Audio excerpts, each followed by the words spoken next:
하나님 아버지, 오늘 우리가 귀한 말씀으로 은혜 받기 원합니다. 종에게 말씀을 주시고 선포할 때 도와주시며 우리 성도들과 함께 하시고 저들 마음을 감동하여 주시옵소서.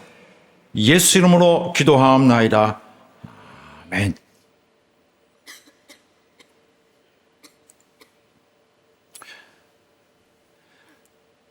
그리스도의 부르심을 받은 삶을 사는 것은 성령 충만함이 절대적으로 필요합니다. 왜냐하면 그리스도를 닮아가는 삶, 또 하나님의 사랑을 받은 자로서 사랑하며 사는 그 삶을 살려면은 인간이 가진 그 힘만으로는 해낼 수가 없기 때문입니다. 그러나 성령 충만으로 하는 사람은 하나님의 힘으로 사는 사람이고 이런 사람이야말로 지혜로 걷는 자입니다.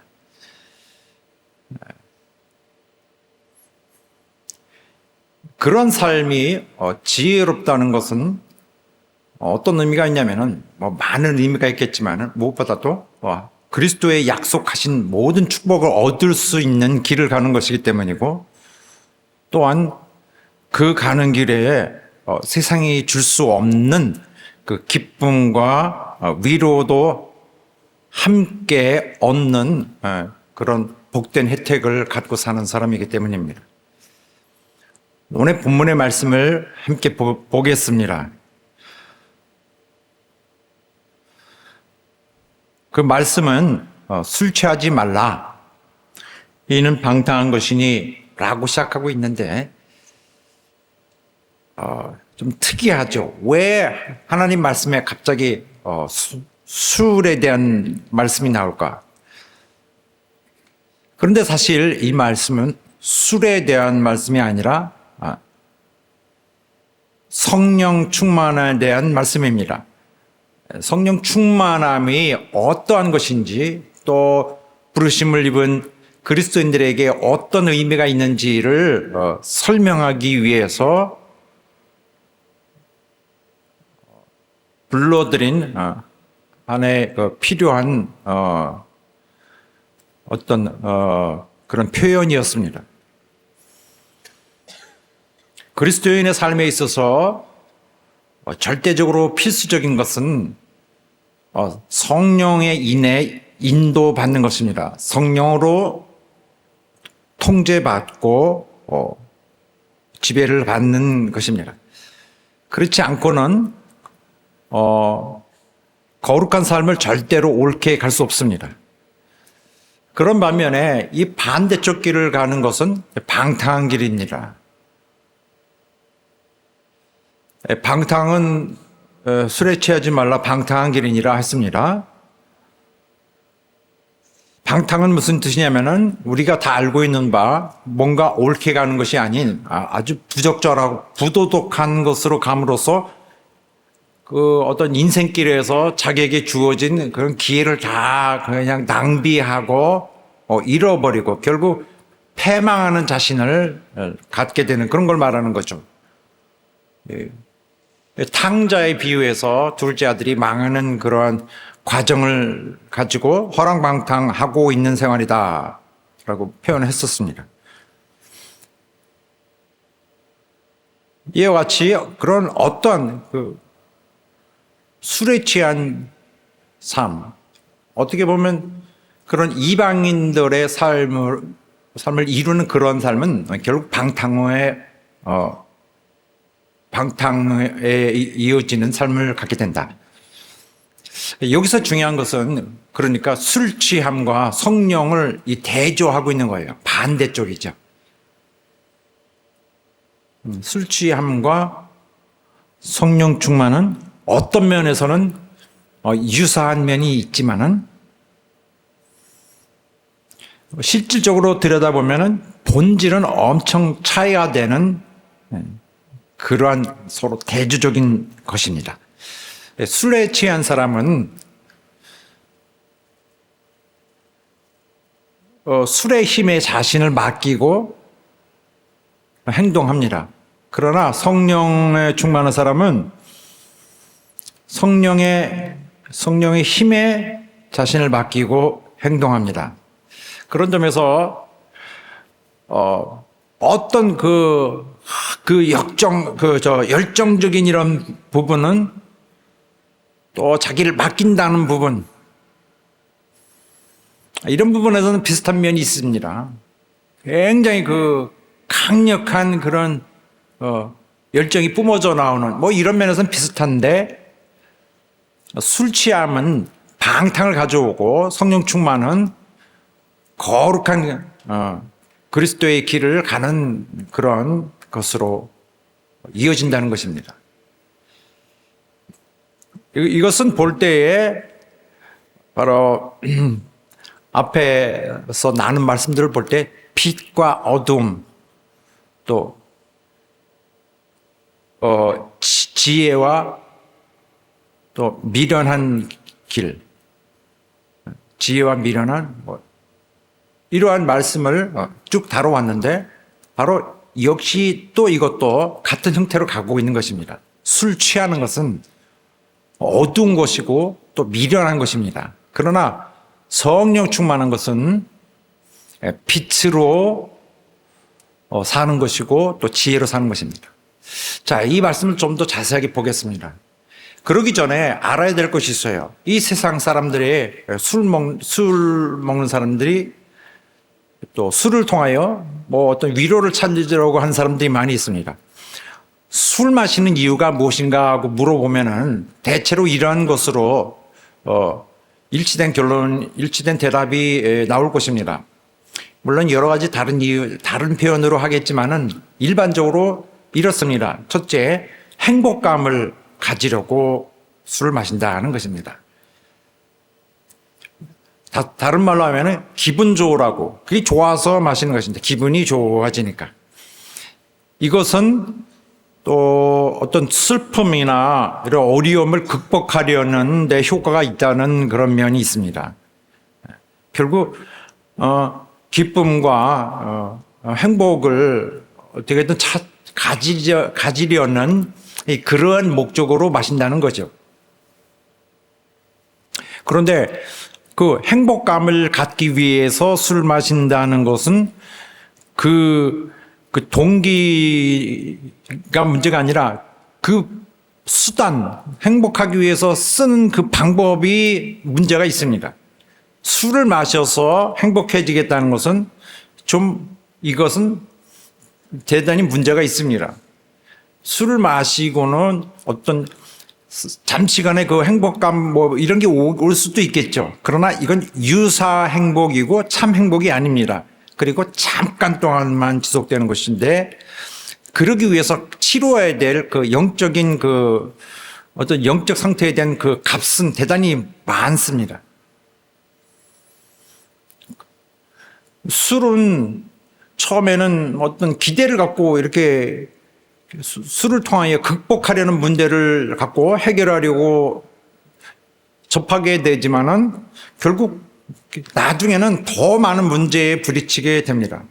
그래서 술을 통하여 해결하려는 것은 아주 임시방편적인 것밖에 되지 않습니다. 술을 통하여 좀 지워버리고 해결하려고 하던 삶의 그 괴로움은 그 이후에 오히려 술 때문에 더 많은 짐이 생기게 버리는 결과가 됩니다. 그래서 이러한 방법으로는 정말 진정한 행복감을 가질 수가 없어요. 참 기쁨은 그렇게 하는 것이 아니라 오직 참으로 하나님으로 충만한 것에서 온다는 사실이 있습니다. 할렐루야. 사람이요, 기뻐야 살거든요. 마음에 기쁨이 있어야 이 세상 지나갑니다. 아무리 역경을 이기는 것에 대한 좋은 말을 하더라도, 아무리 그리스도인들에게 그 어려움을 이겨가야 될 것이 중요한 한 덕이지만은 기쁨이 없으면 살 수 없어요. 잠언에서도 마음에 기뻐야 마음의 즐거움이 정말 좋은 약이다 했습니다.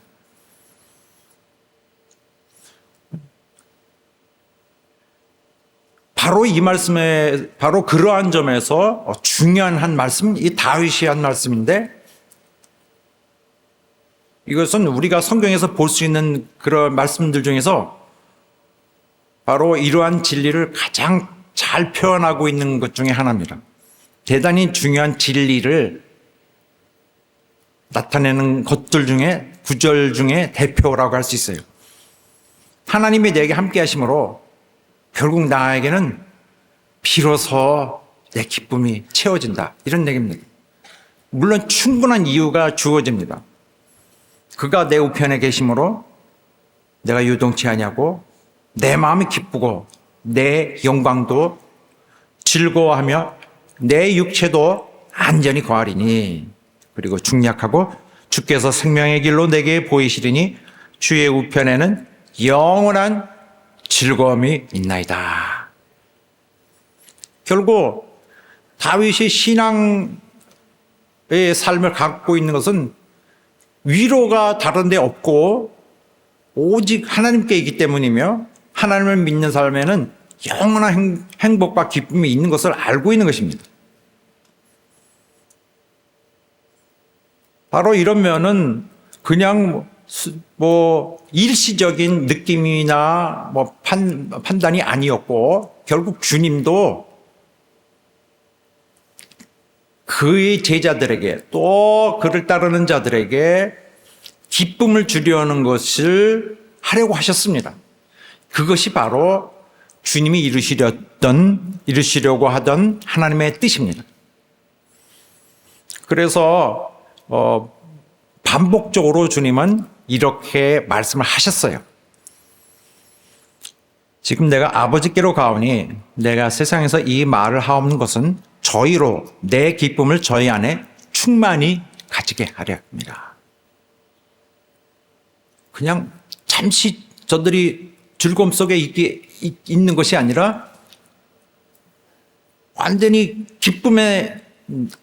나의 기쁨을, 주님의 기쁨을, 영원하신 주님이 갖고 있는 그의 기쁜, 그의 삶에 있어서의 영구적인 그의 기쁨을 주어야 된다고 생각하셨던 것입니다. 하나님은 모든 사람이 기뻐하기를 원하십니다. 그래서 복음은 결국 그들에게 기쁨을 주는 그런 도구가 된 것입니다. 그리스도는 우리에게 주는 최고의 복음은 하나님은 우리에게 주는 최고의 복 중에 하나로서, 복음이 가져오는 것은 기쁜 소식이에요. 행복을 주는 하나님의 약속의 말씀입니다. 그래서 성경에서도 이와 관련해서 말씀이 항상 갖고 주어지고 있는데, 이것은 세상에서 자주 추구하는 바 술 취함으로 얻으려고 하는 그런 정말 임시적이고 정말 거짓된 그런 행복과는 차원 자체가 다른 것이죠. 그러므로 우리가 조심해야 될 것은 바로 이 술 취함이라는 요소입니다. 술 취함은 위선 파괴자입니다. 성경은 술 취함에 대해서 항상 정죄하고 있어요. 항상 비난의 말씀을 항상 거기다 퍼붓고 있습니다. 술 취하는 것은 사회에서도 예나 지금이나 곳곳에서 그 많은 그런 도덕적 타락의 어떤 도움이 아니면 원인이 되고 있습니다. 또한 그런 알코올에 대한 알코올 의존성이라는 것은 술이 가져오는 것인데, 이것도 굉장히 사람의 또 행복을 오히려 해치는 주범이 되어 오고 있습니다. 또 사람의 건강, 면역 체계를 무너뜨리는 것, 이것은 알코올이 가져오는 또 부산물인데, 인간이 이 알코올 의존성을 쉽게 얻게 된다는 점은 대단히 무섭습니다. 구약 성경에서는 이 많은 사건들이 술과 관련된 부분들이 있어요. 술을 많이 마심으로써 일어나는 그런 악들, 죄, 부도덕, 반란 이런 것들이 많이 있습니다. 굉장히 성경은 부정적으로 보고 있는 거예요. 예나 지금이나 폭력 자체는, 모든 폭력은 바로 술 취함과의 동반 관계가 있습니다.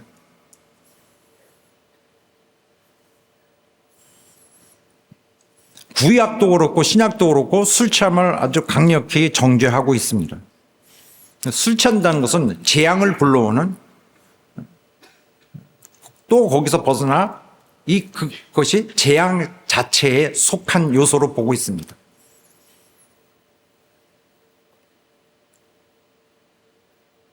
잠언에서는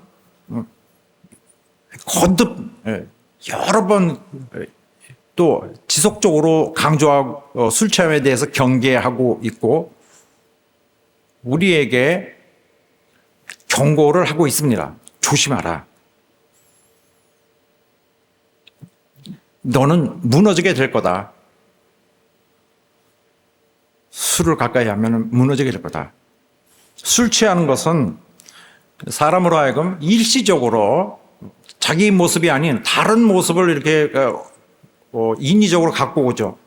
그래서 술 취하는 것은 스스로의 거짓 조롱당하는 거예요. 자기 어떤 이 두뇌 장난, 이 두뇌가 순간적으로 기능을 상실하고 그리함으로 자기가 조롱당하고 있습니다. 그래서 자기가 행복한 자로 또 자기가 실제보다는 더 나은 자로 더 똑똑한 자로 오해하게 만드는데 이 행복감이 지속되는 동안에 그 사람은 진짜 행복은 고사하고 술이 그 사람을 망하게 합니다. 또 술 취함은 귀신들에게 굉장히 사람을 취약하게 만드는 부분입니다. 그런데도 이 잠시의 행복감 유사한 그것을 얻기 위해서 술을 마시다가 또 고통당하고 다시는 안 먹겠다고 하고서는 또 다시 반복이 되죠. 또 다시 거기에 임하게 됩니다. 그 교훈을 못 받는 것이 이 부분이에요. 그래서 구약 성경에도 이거 다시 쓰러지는데 다시 일어나서 술을 찾겠다. 이런 부분에서 대단히 강력하게 비판하고 있습니다. 알코올은 또한 그 죄를 가져오는 그 강력한 그 잠재성이 있어요. 그러므로 그리스도인에게는 이거 죄를 피해야 될 그리스도인에게서는 이건 대단히 위험한 것입니다. 하나님께 맡겨져야 될 우리가 바로 이 무서운 잠재성을 가까이 두고 있는 것은 옳지 않고 또 반드시 그런 악한 영향력을 받게 될 것입니다. 알코올은 그 파괴하는 잠재성을 갖고 있습니다. 정신을 파괴하고요. 반드시 이런 사람의 감정을 나쁘게 만듭니다.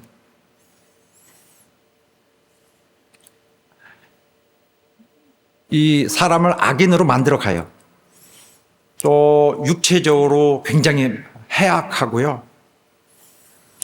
또 이 파괴성은 사회에 나타나는 이런 일들에서 너무나 분명하게 나타나고 있습니다. 폭력 사건 이런 거, 누가 죽거나 누가 또 상해를 입은 거 그런 거 보면은 이 알코올이 그 배경이 되고 있는 경우가 상당히 많습니다. 대부분 어떤 사건에서 거의 반수에 가까운 것이 일단 알코올 때문에 일어난 것이고 알코올이 없었으면 일어나지 않았을 일들이 있어요. 또 교통사고, 이거는 치명적인 교통사고는 다 이렇게 상당 비율이 알코올에 의한 것입니다. 또 정신질환을 가져오고요. 또 질병은 알코올 때문에 결국 얻어지게 되는 경우가 굉장히 많습니다. 결국 술에 의존하는 것은 자멸을 스스로 구하는 것입니다. 그러나 오늘 본문의 말씀에는 그런 거를 특별히 강조하려는 그런 움직임도 없습니다. 좀 더 다른 각도에서 훨씬 뭐랄까 더 본질적인 문제를 다루고 있어요.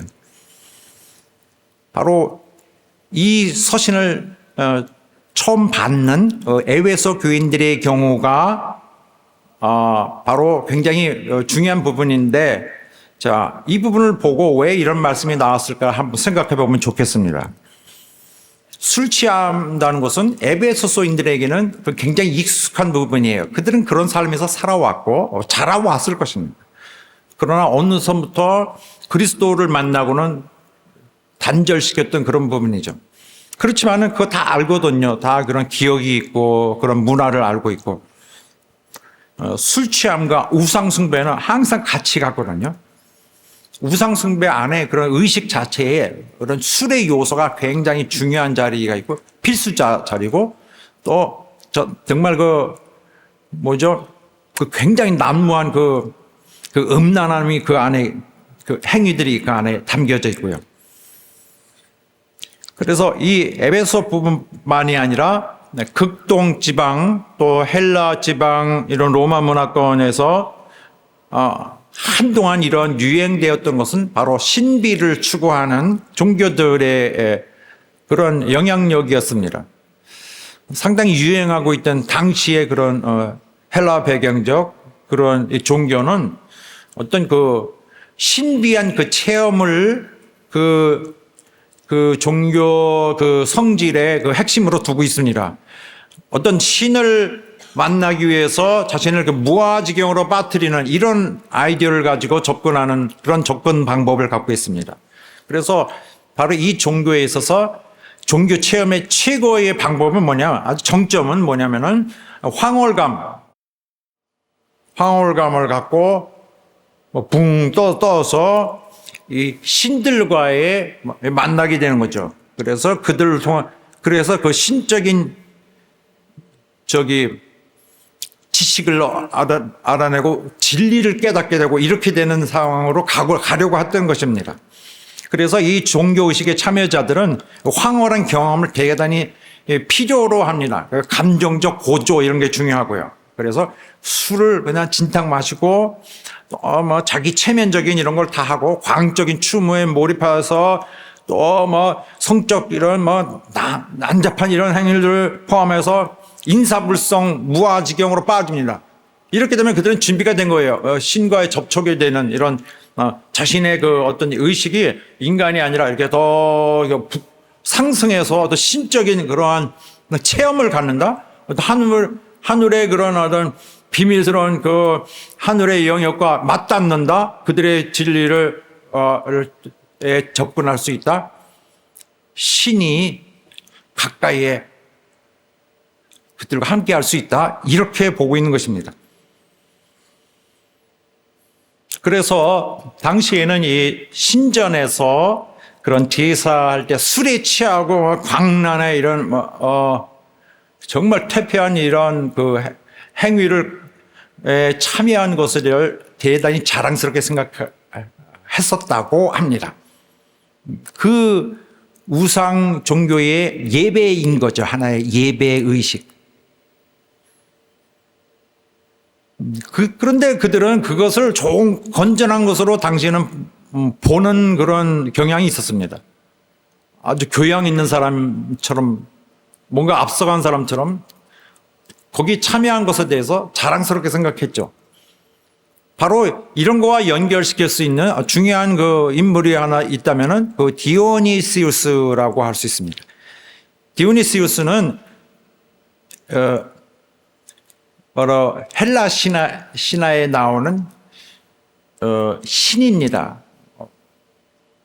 제우스의 많은 아들 중에 하나인데, 디오니시우스는 인류의 통치자예요. 모든 인류가 바라보는 자인데, 그래서 이 예배를 통하여 신의 경지와 어떻게 접촉해보려는 이런 신앙의 신앙을, 시스템을 가진 이 디오니시우스를 섬기는 이 종교인데, 디오니시우스는 포도주의 신입니다. 술의 신이에요. 바로 이 신은 로마 신화에서는 바커스로 알려져 있습니다. 바커스.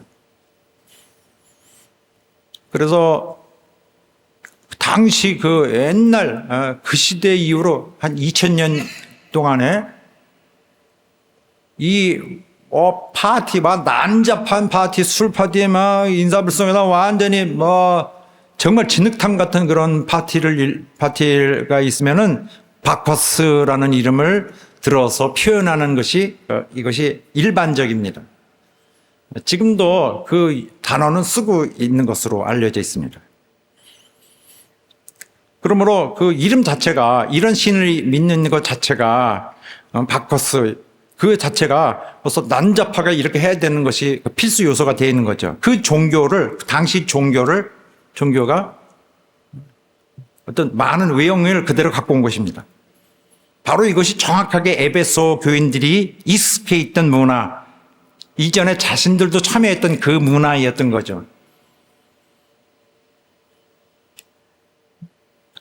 이것은 단지 에베소에서만 국한되었던 것이 아니라 다른 고린도 지방에서도 마찬가지였습니다. 그래서 성경에 보면은 굉장히 그 말씀이 긴 말씀들이 있는데 배경은 이렇게 설명해야 되겠습니다. 그들도 이거와 싸웠던 거예요.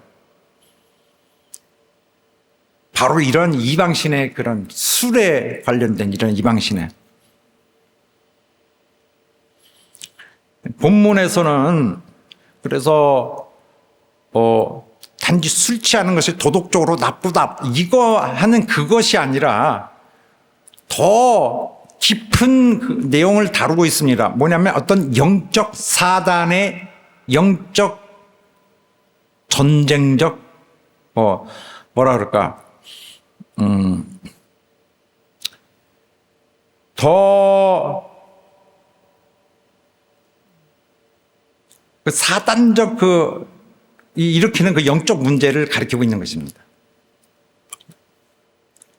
어떤 암시를.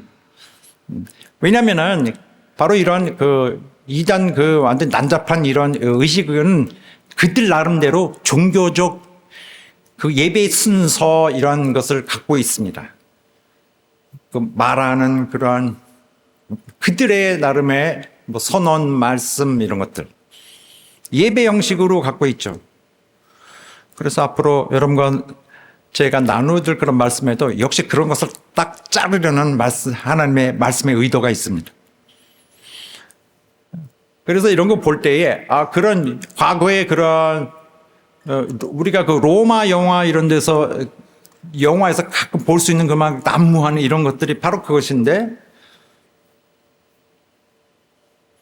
그것은 그냥 신나게 노는 건 아니라 어떤 종교적인 그들 술을 통하여 또 음탕함을 불러오고 그렇게 하여 사람들을 죄 안으로 빠지게 하고 그들은 그게 죄인지 모르게 되는 이런 것을 계속 반복되는 것을 말하고 있습니다. 그래서 사람들은 유혹을 받아서 처음엔 좋은 것인 줄 알고 빠져들었다가 나중에는 완전히 망하게 되는 거죠. 그래서 이건 어떤 영적인 음모, 원수 마귀의 영적인 음모라는 것을 상상하지 않을 수 없습니다. 그것을 고려하고 그런 차원에서 이러한 유혹에 대해서 조심스럽게 보고 있는 것입니다. 그래서 신자들에게도 경고하고 있는 것입니다. 유사한 예배 체험이라는 것은 그 본질이 무엇인지를 반드시 잘 알아야 된다.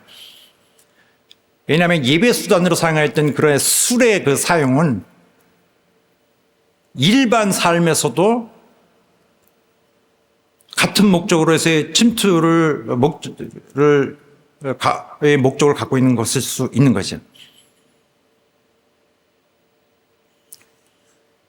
그리스도인들은 어떤 종교적 종교적 감흥을 술을 통해서 이루려고 했던 바로 그런 사단적인 그런 이방교의 그 시스템을 항상 의식하고 경계해야 된다는 말씀입니다.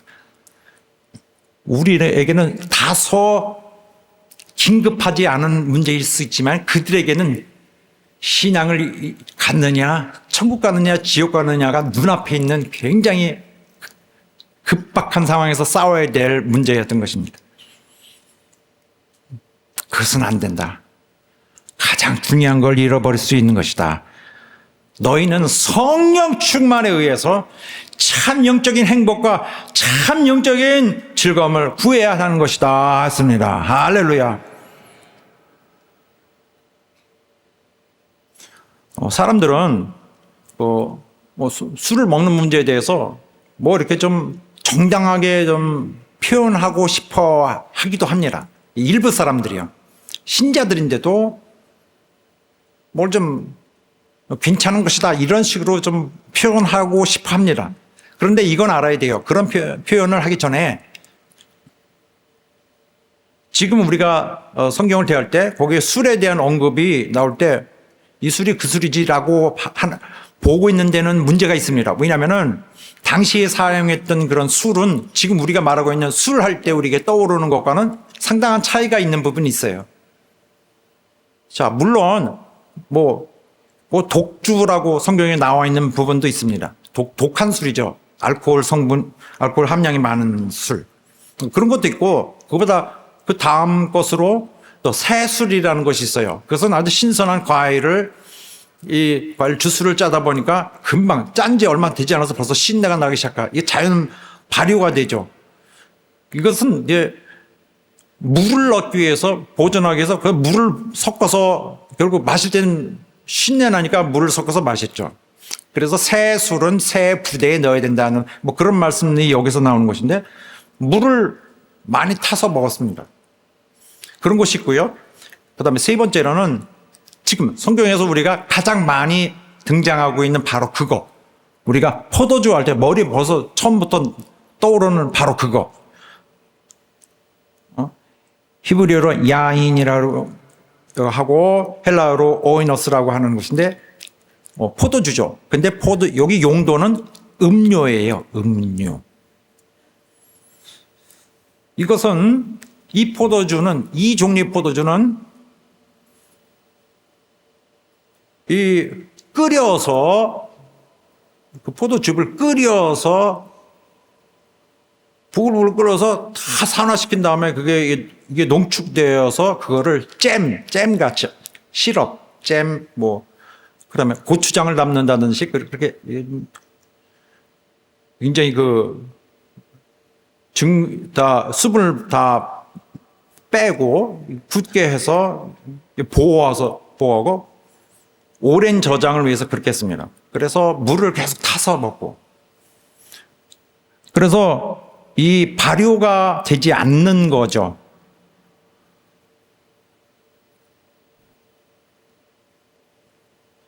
바로 이것이 가장 흔한 형태의 음료입니다. 기본적으로는 물을 많이 섞는다. 이것이 항상 따라오는 그런 드시기 전에 수칙 요령이에요. 물을 많이 섞는다. 그래서 이 잼 같은 것을 빵에다 발라 먹기도 했습니다. 로마, 헬라, 극동지방에서 상당히 널리 행하고 있던 그런 음료를 물 마시는 방법이었죠. 취하지 않습니다. 고대 문헌들에 보면은 취하지 않는 그 포도주에 대한 언급이 많이 나오고 미시나라고 해서 유대인들의 그 삶의 교과서, 교육서에 보면은 물을 10분의 1을 섞어야 된다는 그런 것들이 많이 있습니다. 그래서 옛날 사람들은 조금 교육이 좀 부족하니 야만인처럼 하겠지가 아니라 술을 막 먹는 것을 오히려 야만스럽게 보았습니다. 지금과는 상당히 방면이 다를 수 있다는 것을 기억해야 됩니다. 분명한 것은 성경에 있는 그 포도주라는 것은 그런 어떤 농축해가지고 다 빼서 이렇게 잼처럼 만드는 것인데, 알코올 성분이 아예 없거나 아니면 있어도 조금 있다고 알려져 있습니다. 그래서 이 술을 먹고 이 포도주를 먹고 취할 수는 있어요. 취할 많이 먹으면. 근데 엄청 많이 먹어야 될 것 같습니다.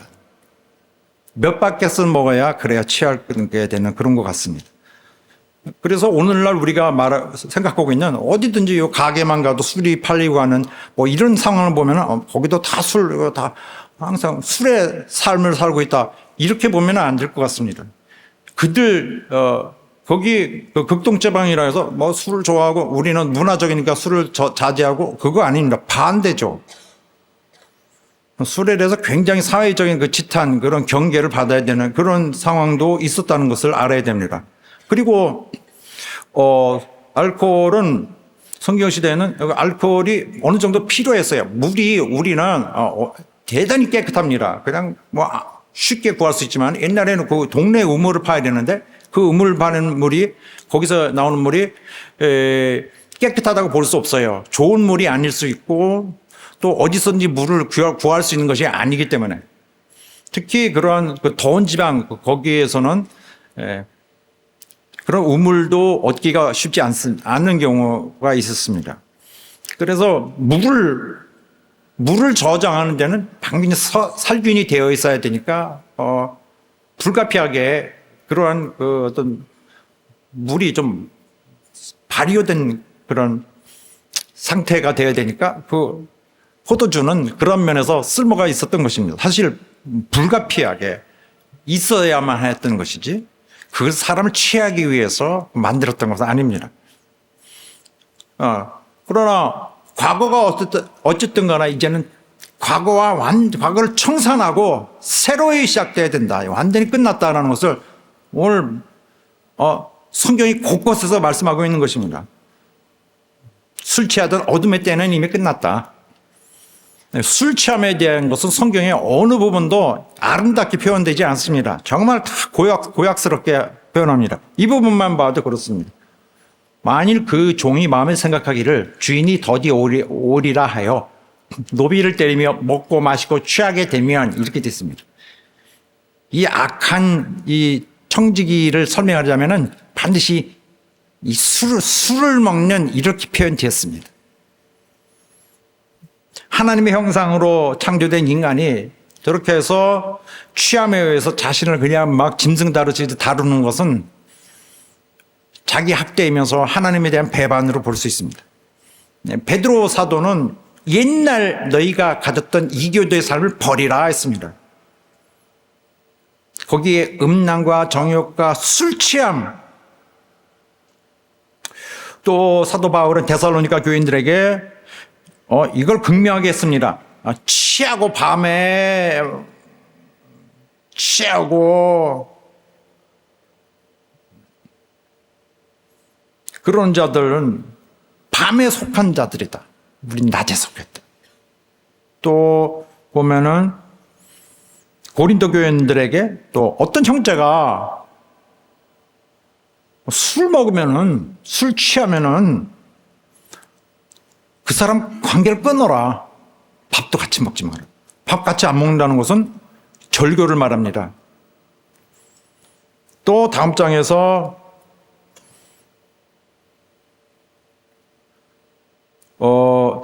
그런 계속 말합니다. 도적이나 탐남하는 자나 이쭉 목록을 쭉 가다가 술 취하는 자는 하나님의 나라를 유업으로 받지 못하리라. 하나님 나라와는 상관없는 자가 되는 거죠. 그래서 다 그게 그거니까 성경에도 그런 것이 있으니까 다 괜찮으려고 자꾸 해석하려는 것은 자기는 그렇게 생각하되 남을 죄악으로 끌어들일 수는 않는 것이 옳습니다.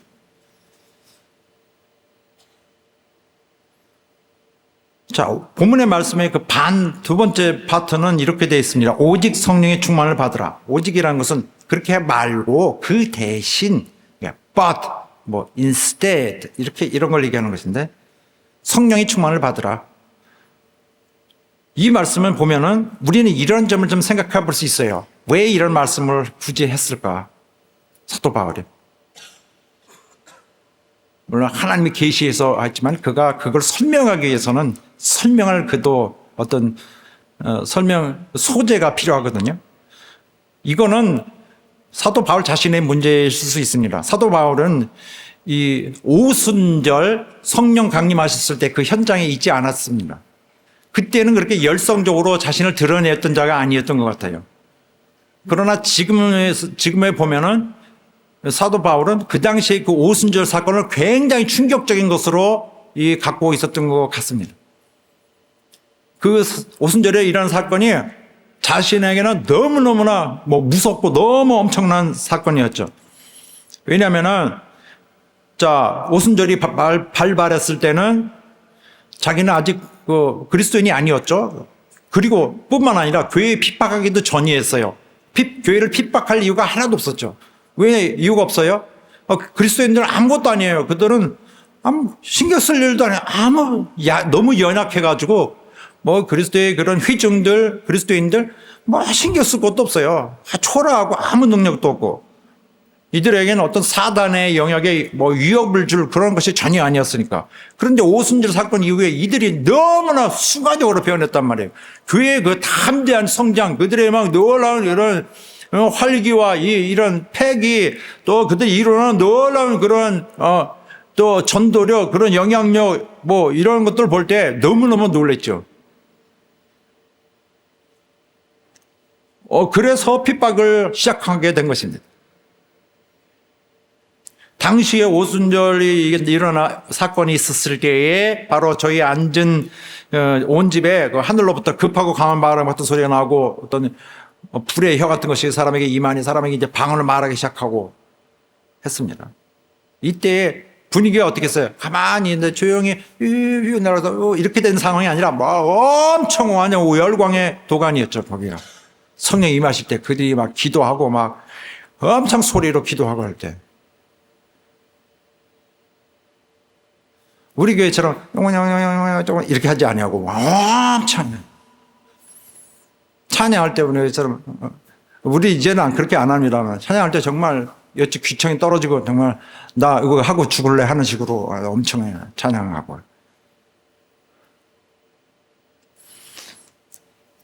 그들은 이 사람들 취했다라고 말하고 있었습니다. 일부 사람들이 바로 여기 그 오순절 때에 성령 강림하셔서 그들에게 임하실 때에 일어난 현상을 바로 그런 자기들이 익숙하게 알고 있는 그 신비 종교 행위로 그런 상황으로 보고 있었던 것입니다. 혹은 너무나 익숙하기 때문에 그런 말이 나온 것입니다. 이거 그거 아니냐? 그거 완전히 광란의 그 종교 행위. 겉모습은 비슷하죠. 이런 이방의 종교 행위나 이 사람들이 성령 임하실 때 뜨거운 그런 열기 비슷하죠. 그래서 이거 그 술 취함으로 가져오는 종교적 도취였구나 이렇게 생각했던 것입니다.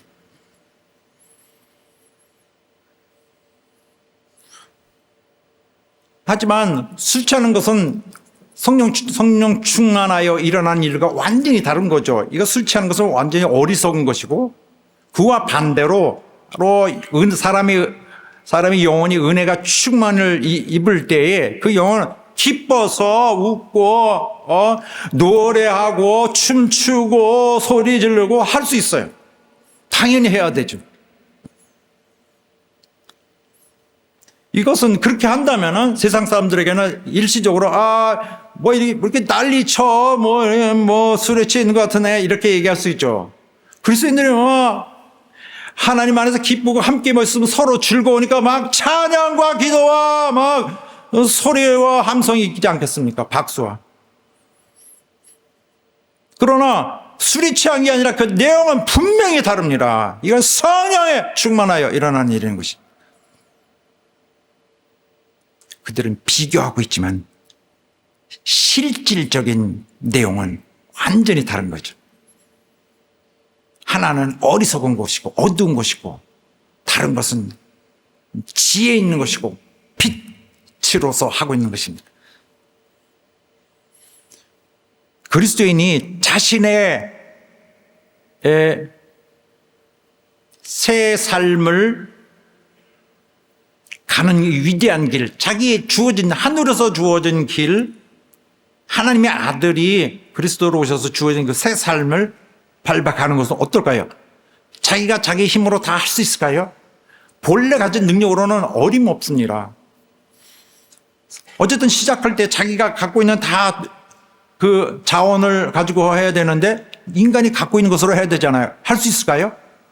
인간은 이거 할 수 없다는 걸 누구든지 느끼게 될 것입니다. 그리스도인들은 하나님이 주신 능력 없이는 아무것도 못해요.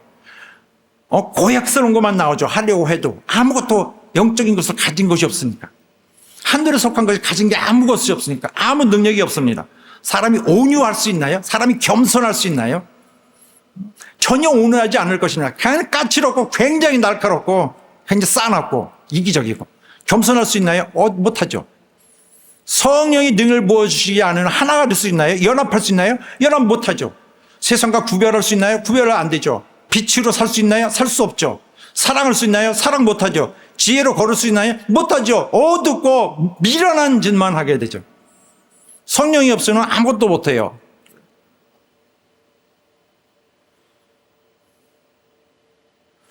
자, 그런데 성령이 오셔야 되는데 옛날에는 바로 그래서 그런 특권을 모세라든지 어떤 특별한 인물들만 누렸습니다. 그래서 성경에 보면 이런 묘사들이 가끔 있는데 하나님의 신이 그에게 충만케 되어서 그가 지혜와 총명과 지식으로 여러 가지 일을 하게 된다. 이 내용이거든요.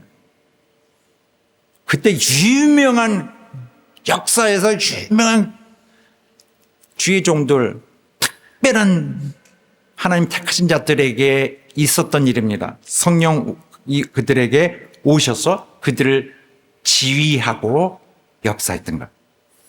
그러나 오순절 때는 교회의 모든 신자들이 처음으로 동시에 성령으로 충만했었습니다. 그때 어떤 특별한 일이 있느냐? 그 충만한 것 자체가 이게 뭐지? 이게 뭔지 어떻게 알아요? 이게 뭐라는 것을 어떻게 아느냐? 예수께서 미리 말씀하셨어요. 예수께서 그가 잡히시기 전날에 이미 가르쳐 주셨습니다. 이런 일이 있을 것이다 하고 하면서 많이 약속을 하셨어요. 그 약속 주신 것이 그날에 대부분이 성취된 것입니다. 그래서 그들에게 일어난 일이 이것이 주님께서 말씀하신 그것이구나 하고 알게 되었던 것입니다. 특별히 그가 너희에게 보혜사를 보내주시도록 내가 아버지에게 구하겠으니 그가 오시는데 특이한 것은 영원토록 너희와 함께 있게 하시리라 하는 것입니다. 떠나지 않고. 이게 다른 거예요. 영구적으로 오시리라. 옛날처럼 누구에게 오셨다가 일부 종들에게만 간혹 그러나 또 떠나는 이것이 아니라 그는 그의 백성들에 계실 것이다. 함께 뿐만 아니라 그들 속에 계실 것이다 했습니다. 그래서 너희는 하나님의 성전이고 하나님의 성령은 너희 안에 있는 것이다. 두 가지예요. 그들과 함께 있고 또 그들 중에 그들 안에 있습니다. 그들 모두 안에, 모든 개인 안에.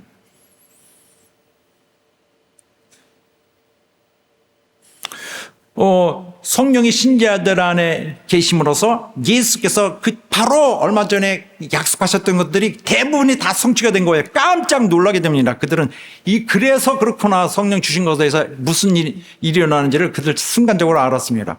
그래서 성령을 약속의 성령이라고 이미 에베소 1장에서 우리 설명한 바 있죠.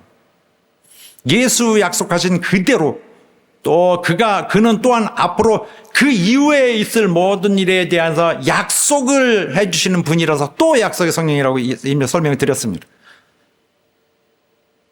그래서 성령은 예수의 약속들이 성취되게 하는 것으로서 그 중에 중요한 것인 바 바로 신적인 맹세였습니다. 성령은 하나님의 맹세 자체예요.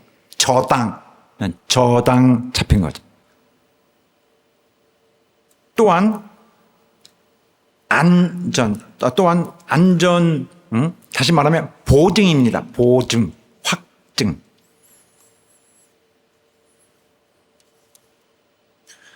보증은 무슨 뜻이냐? 뭘 보증한다 하시는 것이냐? 성령은 우리에게 보증하시는데, 이를테면 우리가 하나님의 집에서, 아버지 집에서 하늘에 영원토록 거할 곳을 가질 것이라는 것을 보증해 주시는 것입니다. 믿으신 분 아멘 하시기 바랍니다. 그가 하신 것보다, 예수가 하신 것보다 우리가 더 큰 일을 하게 될 것이라는 그것을 또 보증하십니다. 믿으신 분 아멘 하시오. 우리가 주 예수 자신의 평안을 갖게 될 것이라는 것을 보증하십니다. 내 평안을 너희에게도 주리라. 세상이 주는 거 그거 아니다. 내가 갖는, 내가 느끼는, 나만이 가질 수 있는 내 평안을 너희에게 줄 것이다. 평안을 얻으시는 여러분 되시길 예수 이름으로 축원합니다. 그의 기쁨의 충만이, 그는 기쁘신 분인데 기쁘신 그 충만이 우리에게 있을 것을, 있게 될 것을 보증하신다는 것입니다. 할렐루야. 아멘 하십시오. 성령 충만한 분만 아멘 하십시오. 그 다음에 확신하게 해주신다는 것입니다. 성령이 오시면 우리로 하여금 확신케 해주십니다. 무슨 말이냐? 똑같은 말로서 의심이 사라지게 한다. 우리가 주님과 함께 할 것을 알게 하신다 그랬습니다. 그리스도와 아버지가 하나이신 것처럼 그 하나인 그 속에 우리도 참여하게 된 것을 확신토록 하게 하신다는 것입니다. 할렐루야. 또한 우리가 하나님의 자녀인 것을 우리가 스스로 알게 하신다 그랬습니다. 믿으시면 아멘 하십시오. 성령이 친히 우리로 하나님의 자녀인 것을 증거하신다 그랬습니다. 또한 그 성령은 우리를 위해 중재하신다. 그가 대신 기도해 주신다는 거예요. 계속 우리의 부족함을 채워주면서 우리의 기도에 무슨 그러므로 놀라운 효력이 있을 것을 그가 확실히 증거해 주시는 것입니다. 믿으시는 분은 아멘 하시기 바랍니다. 이거는 방언할 때만 성령이 그래서 방언이라 내 차례다 하고 나오시는 것이 아니라 우리 기도 자체를 그가 연결하신다는 것입니다. 할렐루야. 또 우리 삶 속에서 친히 그가 열매를 맺으시는 것을 우리가 확인하게 될 것이다 했습니다. 믿으시면 아멘 하시기 바랍니다. 성령으로 충만하여 믿으시면 아멘 하시기 바랍니다. 우리가 성령의 하시는 일을 알고 있다면 우리에게도 기쁨이 있을 것입니다. 우리 많은 약속들이 다 이루어지는 것을 알고 있잖아요. 우리는 하늘에 속한 자라는 이것을 가장 우선적으로 이 기쁨을 갖게 될 것이고, 우리가 하는 주님을 위해 하는 이 모든 일에 정말 위대한 그 효력이 있다는 것을, 정말 놀라운 일로 내 능이 아닌 정말 하늘에서 온 능력으로 내가 일을 할 수 있게 된다는 것을, 또 우리 기도가 항상 하나님께 상달되고 또 응답될 수 있다는 그 기쁨을, 내 기도가 하나도 떨어지지 않냐고, 옛날엔 떨어졌을지 모르지만 지금은 하나님이 내 기도를 다 들으신다는 것을 아는 그 기쁨을 갖게 될 것입니다. 하나님의 사랑을 누려 나는 하나님의 사랑을 받는 자라는 것을 항상 확신하고 다니게 될 것입니다. 그런 기쁨을 어떻게 될 거라고 주님 하셨어요. 우리 다 함께 보겠습니다. 그날 주님 하신 말씀인데, 예수께서 다 같이 시작. 예수께서 그 묻고자 함을 하시고 가라사대, 내 말이 조금 있으면 나를 보지 못하겠고 또 조금 있으면 나를 보리라 함으로 서로 문의하느냐. 내가 진실로 진실로 너에게 이르노니 너희는 곡하고 애통하겠으나 세상은 기뻐하리라. 너희는 근심하겠으나 너희 근심이 도리어 기쁨이 되리라. 여자가 해산하게 되면 그때가 이르렀으므로 근심하나 아이를 낳으면 세상에 사람 난 기쁨을 인하여 그 고통을 다시 기억하지 아니하느니라. 지금은 너희가 근심하나 내가 다시 너희를 보리니 너희 마음이 기쁠 것이요 너희 기쁨을 빼앗을 자가 없느니라. 그날에는 너희가 아무것도 내게 묻지 아니하리라. 내가 진실로 진실로 너에게 이르노니 너희가 무엇이든지 아버지께 구하는 것을 내 이름으로 주시리라. 지금까지는 너희가 내 이름으로 아무것도 구하지 아니하였으나 구하라. 그리하면 받으리니 너희 기쁨이 충만하리라. 아멘. 지혜 없는 자 같이 어리석은 자같이 행하지 말고 성령 충만으로 걸어가는 여러분 되시기를 예수 이름으로 축원합니다. 성령이 함께 하심으로 기쁨과 행복이 충만한 여러분 되시기를 예수 이름으로 축원합니다. 할렐루야. 아이고 아이고 어디 아침 안 들고 오셨나 봐요. 성령으로 기쁨이 충만한 여러분 되시기를 간절히 바랍니다. 성령으로 행복한 여러분 되시기를 바라겠습니다. 할렐루야. 기도합시다. 하나님, 나 세상에 미련한 길로 가지 않겠습니다. 술 취하는 자같이 그런 식으로 하나님의 나라의 기쁨과 행복을 가짜로 흉내내며 파괴하고 인간의 하나님의 형상을 망치려 했던 그런 거 말고 정말 지혜롭게 가고 싶습니다. 성령 충만을 힘입어 그의 지도를 받고 그의 인도를 받고 그의 통제를 받고 그의 기쁨 주시는 행복 주시는 길로 달려갈 것입니다. 우리를 받아 주시옵소서. 다 같이 합심하여 기도하겠습니다. 주여 우리를 도와주시고 역사해 주시기 원하며 하나님의 크신 은혜를 베풀어 주시고 우리가 정말 술 취하는 자와 같은 거짓된 종교 거짓된 삶 거짓된 세상의 유혹에 넘어가지 않냐고 오직 우리 하나님의 주시는 참 기쁨과 행복을 갖게 하여 주시옵소서.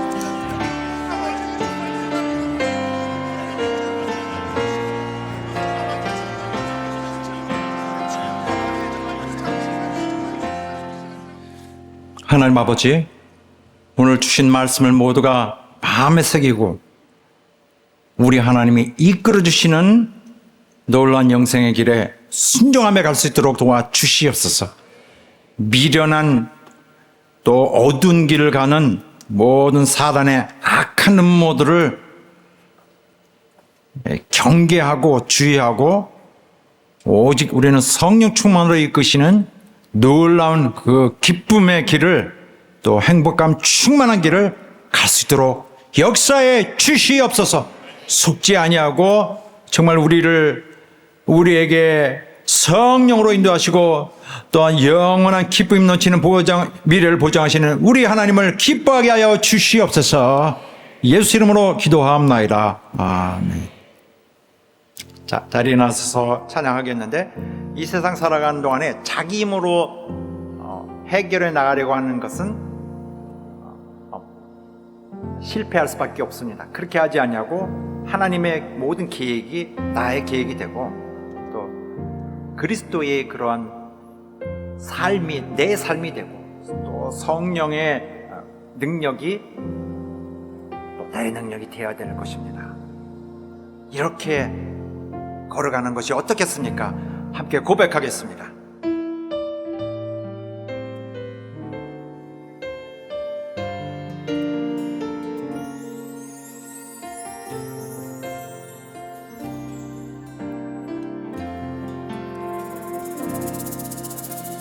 이 세상을 살아가는 동안에 나의 힘을 의지할 수 없으니